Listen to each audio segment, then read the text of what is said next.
Morning to all of you. देखिए, आज से हम लोग एक न्यू टॉपिक स्टार्ट कर रहे हैं क्योंकि एक या दो लेक्चर में कंप्लीट होगा, जिसका नाम है साइक्लोट्रॉन।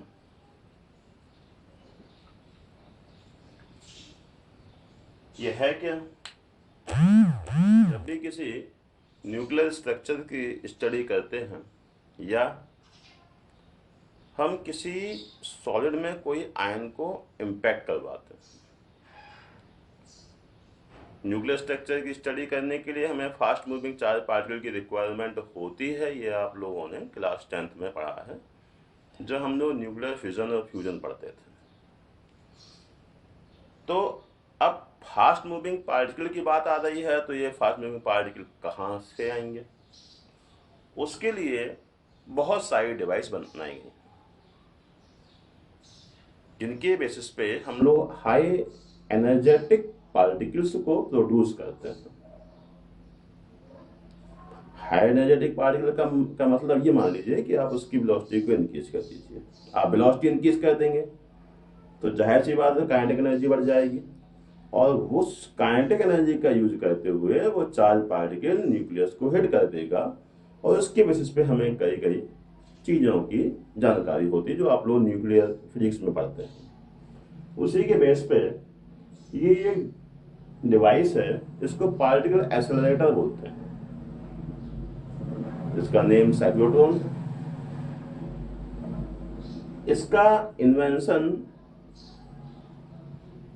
के बैक में टू मेन साइंटिस्ट हैं जिनका नाम है MS लिविंगस्टोन एंड लॉरेंस। ये दो साइंटिस्ट ने इसको इन्वेंट किया था। तो कहा जाए कि what is the cyclotron? Cyclotron is a device for accelerating charge particle to very high energy. अब कैसे चार्ज पार्टिकल हाई एनर्जी तक पहुंचते हैं, उसी के बारे में हम लोगों को यहाँ पर समझना है। देखिए, आइए इसमें होता क्या क्या है, थोड़ा सा पहले ये देखें। देखिए, यहाँ पे आपको ये जो दो मेटलिक चैम्बर दिख रहे हैं, इस तरह से इस चीज को हम लोग बना सकते हैं ऐसे। देखिए, ये टू मेटलिक चैम्बर हैं जिनको रिस्पेक्टिवली D1 और D2 कहा गया है। ये मेटल के हैं। चूंकि ये इंग्लिश के डी लेटर के सिमिलर है, इसलिए इनको हम लोग डीज पढ़ते हैं। क्या पढ़ते हैं हम लोग? डीज पढ़ते हैं। तो ये हो गई आपकी D1D, ये हो गई आपकी D2D। ये देखिए, ये D1, ये D2। ठीक है। अब यहां पर मैग्नेटिक फील्ड प्रोड्यूस करने के लिए हम इसे टू स्ट्रॉन्ग मैग्नेटिक पोल्स के बीच में रखते हैं। तो वही यहाँ पर ये फिगर को समझाया गया है कि आपने यहाँ पे जो डॉट लगा हुआ है, ये लगे डॉट,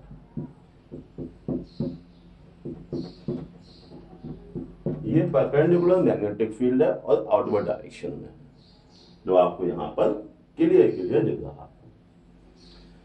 इसके बाद यहाँ पे इलेक्ट्रिक फील्ड का भी रोल होता है, क्योंकि चार पार्टिकल को एनर्जी हम लोग इलेक्ट्रिक फील्ड से दे सकते हैं और चार पार्टिकल को हम लोग एनर्जी मैग्नेटिक फील्ड से दे सकते हैं। इसलिए लॉरेंस और लिविंगस्टोन ने यह सोचा कि हम ऐसी कोई एक डिवाइस बनाएं जिसमें कि हम इलेक्ट्रिक फील्ड और मैग्नेटिक फील्ड दोनों का यूज कर लें, जिससे कि उनकी सोच ये थी कि एक बहुत ज्यादा एनर्जेटिक पार्टिकल हमें सामने देखने को मिलेगा, जो कि न्यूक्लियर स्ट्रक्चर की स्टडी के लिए काफी हेल्पफुल होगा। ऐसा नहीं है कि साइक्लोट्रॉन ही अकेला केवल एक जो है एनर्जेटिक डिवाइस है, या पार्टिकल एक्सेलरेटर केवल यही है, इसके बियॉन्ड बहुत सारे हैं, लेकिन आपके सिलेबस में पहला ये है। ठीक है। अब यहां पे मैग्नेटिक फील्ड की वजह से भी एनर्जी बढ़ती, क्यों? क्योंकि magnetic field moving charge particle पे फोर्स लगाता है। इलेक्ट्रिक फील्ड की वजह से भी एनर्जी बढ़ती है, क्योंकि इलेक्ट्रिक फील्ड भी चार्ज पार्टिकल पे फोर्स अप्लाई करता है, F = Q × E। तो यहाँ पे इलेक्ट्रिक फील्ड प्रोड्यूस करने के लिए यहां पे एक लगाते हैं ऑसिलेटर। ठीक, इस तरह से ये पूरा अरेंजमेंट तैयार होता है। इस पूरे अरेंजमेंट को हम लोग वैक्यूम के अंदर रखते हैं, जिससे कि चार पार्टिकल जिसकी एनर्जी बढ़ानी है वो एनर्जी बढ़ते बढ़ते कहीं उसका कोलिजन एयर पार्टिकल से ना होने पाए, एयर पार्टिकल से उसका कोलिजन ना होने लगे। इसलिए इसको ध्यान में रखते हुए इस पूरे असेंबली को हम लोग कहाँ रखते हैं, हम लोग वैक्यूम के अंदर। तो ये पूरी असेंबली वैक्यूम में रखी जाती है। पार्टिकल को मान लो पार्टिकल को प्रोड्यूस करते हैं यहाँ पर, ठीक है। अब इसको बाहर निकलने के लिए एक रास्ता होना चाहिए। तो ये बाहर निकलने का रास्ता यहाँ पर है, इसको हम लोग बोलते हैं एग्जिट पोर्ट, ठीक। तो मैग्नेटिक फील्ड के लिए to stop magnet, electric field के लिए ऑसिलेटर। मैग्नेट और इलेक्ट्रिक फील्ड इन दोनों के हेल्प से चार पार्टिकल की एनर्जी को हम बहुत ज्यादा इंक्रीज करते हैं। अब थोड़ा सा आए देखें इसकी वर्किंग, समझें क्या है। मैं आपको इस रफ डायग्राम में समझा रहा हूं, फिर यहाँ पे समझना हमारे लिए काफी इजी होगा। यहाँ पे लगा दिया एक एग्जिट पोर्ट के लिए एक डिफ्लेक्टिंग प्लेट। देखिए जिस भी चार पार्टिकल की एनर्जी को हमें बढ़ाना होता है, उस चार पार्टिकल की एनर्जी को हम लोग ये D1 और D2 के जो बने हुए हैं इन डीज के सेंटर पे उस चार पार्टिकल को हम लोग प्रोड्यूस करते हैं। अगर प्रोटॉन की एनर्जी बढ़ाना है तो हम लोग यहाँ पे हाइड्रोजन को जब फिल करते हैं तो उसका आयनाइजेशन करवाते हैं। अल्फा की इंक्रीज करना है तो यहाँ पे हम लोग हीलियम फिल करते हैं, फिर उसका आयोनाइजेशन करते हैं। जिस भी पार्टिकल को ये एनर्जी को हमें इंक्रीज, हाँ यहाँ पे ध्यान देने वाली बात यह है कि इसकी वजह से नेगेटिव चार्ज पार्टिकल की एनर्जी नहीं बढ़ सकती है, यही इसका लिमिटेशन है, ठीक है। तो हमें जिस पार्टिकल की एनर्जी बढ़ाना होता है उसे हम यहाँ पे सेंटर में प्रोड्यूस करते हैं। अब देखिए यहाँ पर हमने यहाँ पर ये पार्टिकल यहाँ पर प्रोड्यूस कर दिया। अब ये पार्टिकल कहाँ रखा हुआ है, इलेक्ट्रिक फील्ड में और मैग्नेटिक फील्ड में, ठीक है। अब यहाँ पर देखिए इस चार्ज पार्टिकल पे इलेक्ट्रिक फील्ड लगाएगा फोर्स, क्योंकि आप लोगों को जब पता है कि अगर चार्ज पार्टिकल रेस्ट पोजीशन पर होता है तो इलेक्ट्रिक फील्ड की वजह से उस पर फोर्स लगता है। फोर्स की वैल्यू कितनी हो जाएगी, F = Q × E। यहाँ पे हम मान लो कुछ भी चार्ज मान लेते हैं, तो इस इलेक्ट्रिक फील्ड की वजह से इस चार्ज पार्टिकल पे लगेगा फोर्स। फोर्स की वजह से हमने ये मान लिया कि स्टार्टिंग में ये मान लिया पॉजिटिव पोटेंशियल प्लेट है, ये नेगेटिव पोटेंशियल प्लेट है। क्यों, क्योंकि ये ऑसिलेटर है, ये अल्टरनेटिव इलेक्ट्रिक फील्ड प्रोवाइड कर रहा है यहाँ पे इलेक्ट्रिक और इलेक्ट्रिक फील्ड के लिए। मैग्नेटिक फील्ड और इलेक्ट्रिक फील्ड यहाँ पे एक दूसरे के परपेंडिकुलर है, इसलिए यहाँ पे हम लोग ये कहते हैं इस कंडीशन में दोनों फील्ड क्रॉस्ड हैं। जहाँ पर भी दो फील्ड परपेंडिकुलर डायरेक्शन में उनको क्रॉस फील्ड बोलते हैं। इनका यूज क्या है अभी आप लोग समझेंगे। इलेक्ट्रिक फील्ड की वजह से ये लग रहा है फोर्स, फोर्स की वजह से अगर मान लो मैं आपको बता देता हूँ कि इसका लिमिटेशन है कि नेगेटिव चार्ज पार्टिकल इसकी वजह से एक्सेलरेट नहीं हो पाएंगे। हमने ये मान लिया कि ये चार्ज पार्टिकल पॉजिटिव था, ठीक है, तो पार्टिकल जाएगा कहाँ पे, इस डायरेक्शन। लेकिन इस डायरेक्शन में तो मूवमेंट इलेक्ट्रिक फील्ड की वजह से, ठीक। लेकिन यहाँ पे ध्यान देने वाली बात यह है कि यहाँ पे इलेक्ट्रिक फील्ड के साथ में ये मैग्नेटिक फील्ड भी है। मैग्नेटिक फील्ड कैसा है, परपेंडिकुलर टू आउटवर्ड।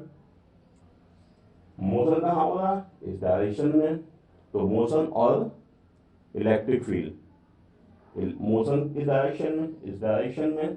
फील्ड कैसा लगा है, आउटवर्ड। इन दोनों का कितना हो गया, 90 डिग्री हो गया। तो चार पार्टिकल अगर मैग्नेटिक फील्ड में 90 डिग्री पर मूव करता है तो उसका पाथ सर्कुलर हो जाता है, ये आप लोगों को जानकारी है। तो ये पार्टिकल इस पाथ पे तो जाएगा, लेकिन इस तरह से नहीं जाएगा, कैसा जाएगा, सर्कुलर इन शेप जाएगा। तो ये पार्टिकल आया इस तरह से, ठीक। अब यहां से पार्टिकल आ गया। अब इसके बाद आया अंदर, जैसे ये D2D के अंदर आया, इसको पढ़ते हैं लोग D, मैं आपको समझा चुका हूं। जैसे ये पार्टिकल D2D के अंदर पहुंचेगा, वहां पे क्या होगा, आप लोगों को यूनिट 1 में आप लोगों ने पढ़ रखा है कि मैट्रिक चैम्बर के अंदर इलेक्ट्रिक फील्ड नहीं होता है, तो यहाँ पर इलेक्ट्रिक फील्ड का कोई इन्फ्लुएंस नहीं होगा और चार्ज पार्टिकल अपना सर्कुलर पाथ फॉलो करता हुआ यहाँ पर आ जाएगा। ये कहाँ पे जाएगा?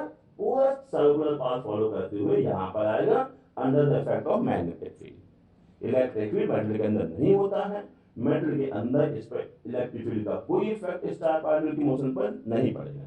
जैसे ये यहाँ आया था, मतलब यहीं पर पूरा खेल है, जैसे ये बाउंड्री पॉइंट पर आया, ठीक इसी टाइम इस ऑसिलेटर की वजह से जो अल्टरनेटिंग इलेक्ट्रिक फील्ड है उसकी पोलैरिटी चेंज हो जाती है। जो यहाँ पहले पॉजिटिव और नेगेटिव था, अब ये कैसा हो जाएगा? नेगेटिव और ये पॉजिटिव। पार्टिकल कैसा है? पॉजिटिव। तो कहाँ आएगा? इस डायरेक्शन में। जैसे ये डी का गैप क्रॉस करने लगेगा, यहाँ पे क्या है? यहाँ पे इलेक्ट्रिक फील्ड है, मैग्नेटिक फील्ड दोनों है, लेकिन अंदर केवल मैग्नेटिक फील्ड है। तो जैसे ये डी का गैप क्रॉस करने लगेगा, तुरंत इस पर इलेक्ट्रिक फील्ड की वजह से फोर्स लगेगा, F = Q × E।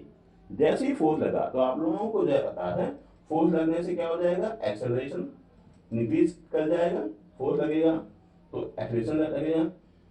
और अगर एक्सेलरेशन किसी पार्टिकल का अगर बढ़ता तो उसकी वेलोसिटी बढ़ जाएगी, v = u + at। और अगर वेलोसिटी बढ़ती है तो जाहिर सी बात है कि काइनेटिक एनर्जी बढ़ जाएगी, k = ½ mv²। और काइनेटिक एनर्जी बढ़ गई, पार्टिकल की एनर्जी बढ़ी, और v बढ़ने से आप लोगों को पता है radius of charge particle I = mv/qv। v बढ़ने से क्या होगा?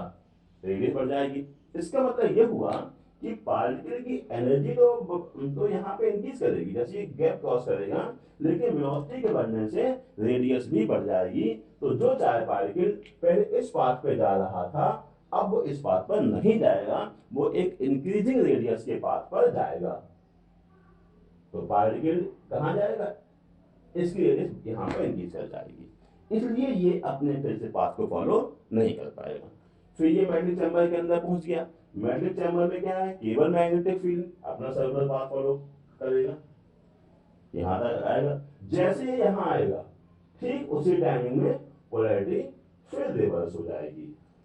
अब ये नेगेटिव पे हो जाएगा, ये पॉजिटिव पे, क्योंकि फील्ड ही है अल्टरनेटिंग ऑसिलेटिंग इलेक्ट्रिक फील्ड।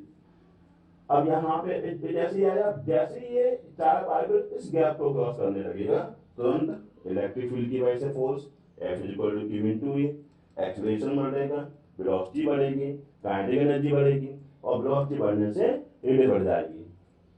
तो इस तरह से चार पार्टिकल इंक्रीजिंग रेडियस वाले पाथ पे फिर बढ़ जाएगा। फिर यहाँ पे आएगा, अंदर केवल मैग्नेटिक फील्ड है, इलेक्ट्रिक फील्ड का कोई रोल नहीं है। फिर चार पार्टिकल मैग्नेटिक फील्ड के इफेक्ट में सर्कुलर पाथ को फॉलो करेगा।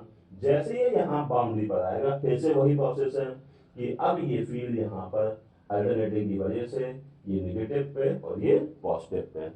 फिर से ये चार पार्टिकल जैसे डी का गैप क्रॉस करेगा, फिर से इसमें फोर्स लगेगा, फिर से वेलोसिटी, काइनेटिक एनर्जी, फिर से रेडियस। बस यही प्रोसेस कंटिन्यू चलता रहेगा बार बार। और जब ये चार पार्टिकल इस डी की रेडियस के, मतलब हम डी की रेडियस माने कैपिटल R, जो सर्कल आपने माना हुआ है, अगर इसकी हम रेडियस माने कैपिटल R, जब इस चार पार्टिकल की रेडियस बढ़ते बढ़ते बढ़ते बढ़ते डी की रेडियस के बराबर हो जाएगी, तो चार पार्टिकल यहाँ तक आ जाएगा। और यहाँ पे एक डिफ्लेक्टिंग प्लेट लगी है, इस डिफ्लेक्टिंग प्लेट की वजह से ये चार पार्टिकल बाहर निकल जाएगा। ये पूरी प्रोसेस है चार पार्टिकल के एनर्जी गेन करने की। यहाँ पे आप लोगों ने ये देखा, जितनी बार गैप को क्रॉस करेगा उतनी बार एनर्जी इसकी इंक्रीज करेगी। ठीक है, फिर से एक बार फिर से जो है समझने की कोशिश करते हैं, जिसको नहीं आया है, एक बार में थोड़ा कम आ पाता है, फिर से समझिए।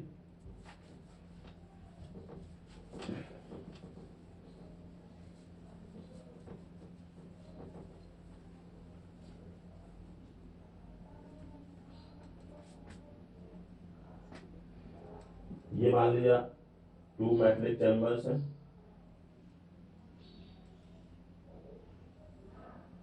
ये D1D, ये D2D, जिसको हमने रखा हुआ है मैग्नेटिक फील्ड के अंदर। मैग्नेटिक फील्ड कहता है perpendicular to plane of paper and in the outward direction. यहाँ पे लगाया हमने एक ऑसिलेटर, जिसकी वजह से क्या होगा, हमें एक ऑसिलेटिंग इलेक्ट्रिक फील्ड हमें मिलती है यहाँ पर। फिर क्या है, जिस चार्ज पार्टिकल की एनर्जी को हमें इंक्रीज करना होता है उसे हम यहाँ पर रिलीज करते हैं। यहाँ पे मान लिया एक एग्जिट पोर्ट है, यहाँ पे लगी एक डिफ्लेक्टिंग प्लेट। ये पूरा फिगर यहाँ पे सामने अच्छे से बना हुआ है। जिस चार्ज पार्टिकल की एनर्जी बढ़ानी है उसको हमने यहाँ पर रिलीज कर दिया, ये पार्टिकल पॉजिटिव होता है। इस इलेक्ट्रिक फील्ड की वजह से ये नेगेटिव पोटेंशियल पे, ये पॉजिटिव पोटेंशियल पे। इलेक्ट्रिक फील्ड की बाहर गैप के अंदर इलेक्ट्रिक फील्ड है और मैग्नेटिक फील्ड दोनों है, लेकिन डी के अंदर केवल मैग्नेटिक फील्ड है, इलेक्ट्रिक फील्ड नहीं है। यहाँ पर इस चार पार्टिकल की वैल्यू है क्यू मान लें, तो इस पर इलेक्ट्रिक फील्ड की वजह से फोर रहेगा F is equal to Q into V. Magnetic field भी है, इसलिए इसका पाथ कैसा हो जाएगा, सर्कुलर। फिर यहाँ जाएगा अंदर केवल मैग्नेटिक फील्ड, सर्कुलर पाथ को फॉलो कर, तो यहाँ जैसे ये डी के गैप के बाहर निकलने वाला होगा तो पोलैरिटी क्या हो जाएगी, ये नेगेटिव पे ये पॉजिटिव पे। फिर से इस पर लगेगा इलेक्ट्रिक फील्ड की वजह से फोर्स लगेगा, एक्सेलरेशन बढ़ेगा, वेलोसिटी बढ़ेगी, काइनेटिक एनर्जी बढ़ेगी, और काइनेटिक एनर्जी बढ़ेगी तो वेलोसिटी बढ़ने से चार पार्टिकल की रेडियस इंक्रीज कर जाएगी, तो चार पार्टिकल इंक्रीजिंग पाथ पर मूव करता है। तो ये यहाँ पर आ गया, ठीक है, बस यही प्रोसेस बार बार करनी है। फिर ये यहाँ पे आया मैग्नेटिक फील्ड का इफेक्ट, केवल सर्कुलर पाथ, फिर यहाँ पे आया, फिर से फोर लगा, acceleration, velocity, kinetic energy and radius सब बढ़ता हुआ, बार बार एनर्जी बढ़ेगी, बार बार वेलोसिटी बढ़ेगी, बार बार रेडियस बढ़ेगी, जितनी बार गैप को क्रॉस करेगा उतनी बार एनर्जी मिलेगी, और एट लास्ट ये डिफ्लेक्टिंग प्लेट से डिफ्लेक्ट होता हुआ यहाँ पर बाहर निकल जाएगा। ये है पूरे चार पार्टिकल की एनर्जी को इंक्रीज करने की प्रोसेस। इसके बाद इसमें क्या क्या एनर्जी का फॉर्मूला है, क्या फ्रीक्वेंसी फॉर्मूला है, ये इसके बाद वाले वीडियो में हम लोग समझेंगे।